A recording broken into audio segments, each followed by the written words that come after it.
تصبح همة تروي عن العليا مغانيها لينسج للعلا قصصا. اللہ تبارک و تعالیٰ نے یہ ایام جن سے ہم گزر رہے ہیں، ذوالحجہ کے دن، یہ عجیب و غریب خصوصیات کے اللہ تبارک و تعالیٰ نے ایام بنائے ہیں، اور ان کو وہ فضیلتیں عطا فرمائی ہیں جو سال میں کسی اور مہینے میں وہ فضیلتیں نہیں. سب سے پہلے تو یہ 10 دن جن کے ساتھ 7واں دن آج گزر رہا ہے، اس کو عشر ذوالحجہ کہتے ہیں. ذوالحجہ کے 10 ایام، اس کے بارے میں نبی کریم سرورت عالم صلی اللہ علیہ وسلم کا یہ ارشاد ہے کہ اللہ تبارک و تعالی کو اپنی عبادت کسی بھی دن میں اتنی زیادہ محبوب نہیں ہے جتنی ان 10 دنوں میں. عبادت کی کوئی تخصیص نہیں، کوئی بھی عمل عبادت کا، وہ نماز ہو، نفلی نماز، وہ ذکر ہو، تسبیح ہو، شکر ہو، قرآن کریم کی تلاوت ہو، یا اور عبادتیں جن کا تعلق بندوں سے ہے، کسی مریض کی عیادت،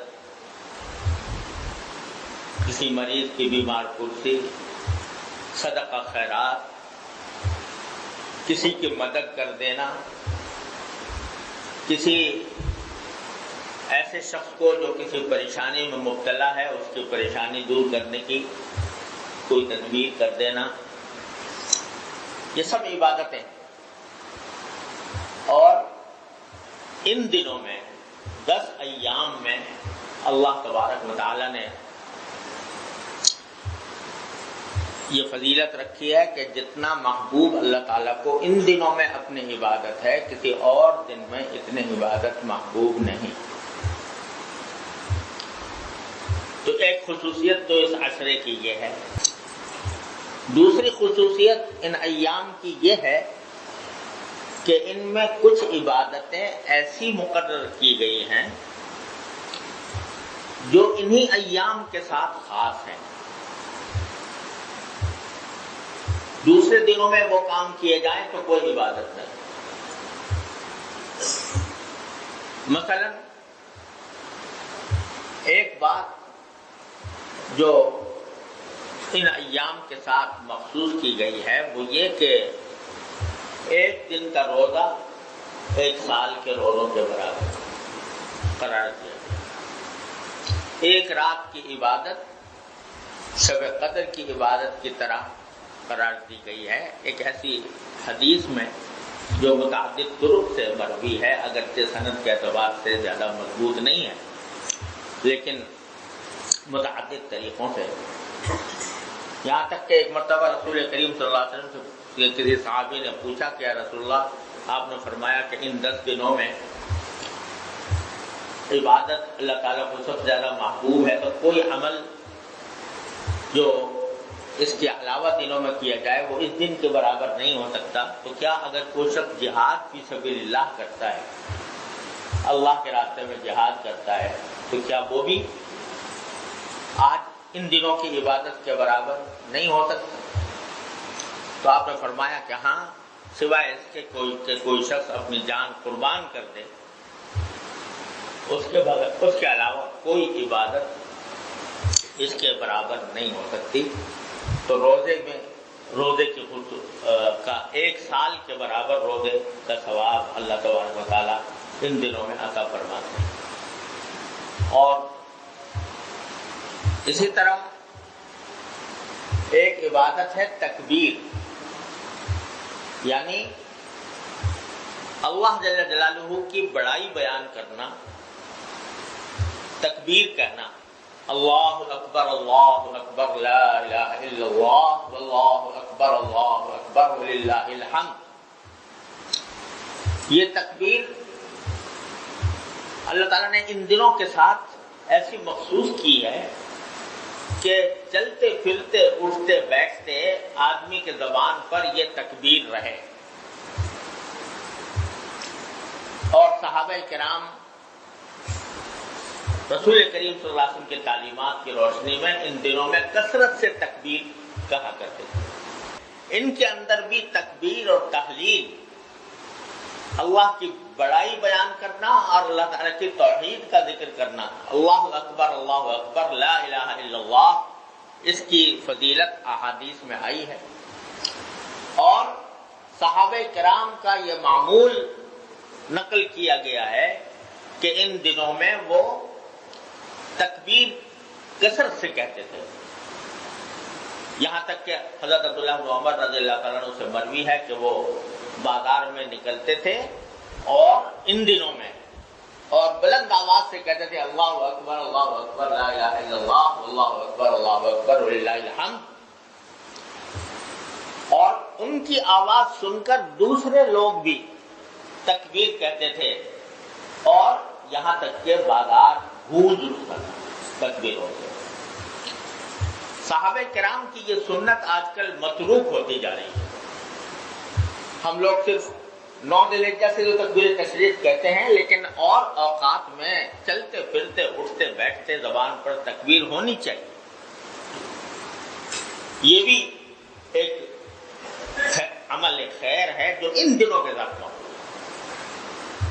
اور دنوں میں بھی آدمی اگر کہے تو کوئی مذائقہ نہیں ہے، لیکن ان دنوں میں خاص طور پر اس کی فضیلت ہے کہ چلتے پھرتے اٹھتے بیٹھتے آہستہ آواز سے یا بلند آواز سے دونوں طرح جائز ہے اور یہ تکبیر کہتے ہیں. تو ایک تو یہ خصوصیت اللہ تعالیٰ نے رکھی. اور حدیث میں آتا ہے کہ حضرات صحابہ کرام رضی اللہ تعالیٰ عنہ مجمعین جب حج کے لیے جاتے تھے، حج کا احرام باندھتے تھے اور آج مینا جیسے جا رہے ہیں، تو ان کے حق میں سب سے بڑا ذکر جو سب سے زیادہ فضیلت ہے وہ لبیک اللہم لبیک، لبیک اللہم لبیک لبیک لا شریک لک لبیک ان الحمد والنعمت لک والملک لا شریک لک. تو بعض صحابہ کرام تلبیہ کثرت سے پڑھتے تھے اور بعض صحابہ کرام تکبیر کہتے تھے، اللہ اکبر لا الہ الا اللہ واللہ اکبر وللہ الحمد. جو تلبیہ پڑھ رہا ہے اس کے اوپر بھی کوئی نکیر نہیں کی جاتی تھی، جو تکبیر پڑھ رہا ہے اس کے اوپر بھی کوئی نکیر نہیں کی جاتی.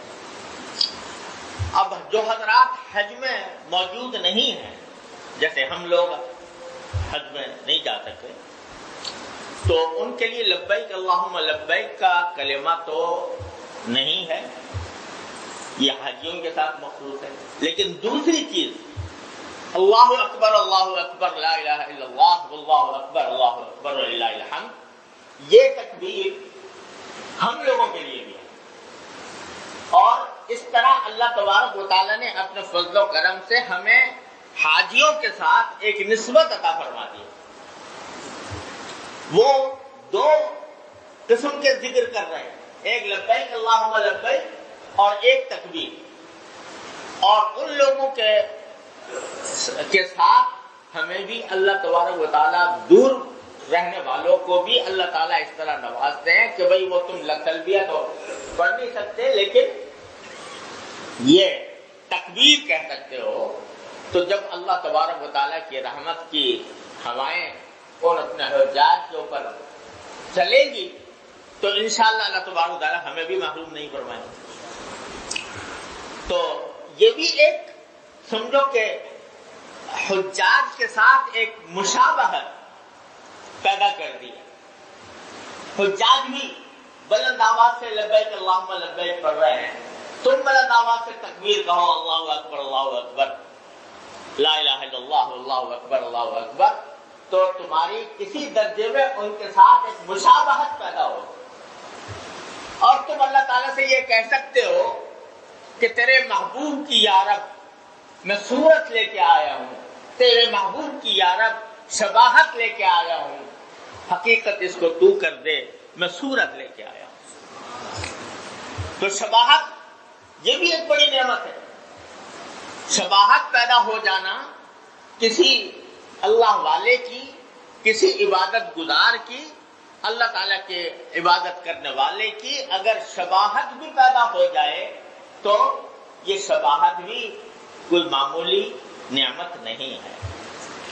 تو اللہ تبارک و تعالیٰ انشاءاللہ اپنے فضل و کرم سے ہمیں بھی محروم نہیں فرمائیں گے۔ ان کو 2 ذکر بتائے گئے ہیں، ہمیں ان میں سے ایک ذکر بتا دیا گیا کہ ان کے ساتھ تمہاری مشابہت پیدا ہو۔ تو چلتے پھرتے اٹھتے بیٹھتے بھی یہ عمل شروع کر دینا چاہیے، عشرے کے اندر کرتے رہنا چاہیے۔ Thanks for watching. Don't forget to like, comment, share and subscribe.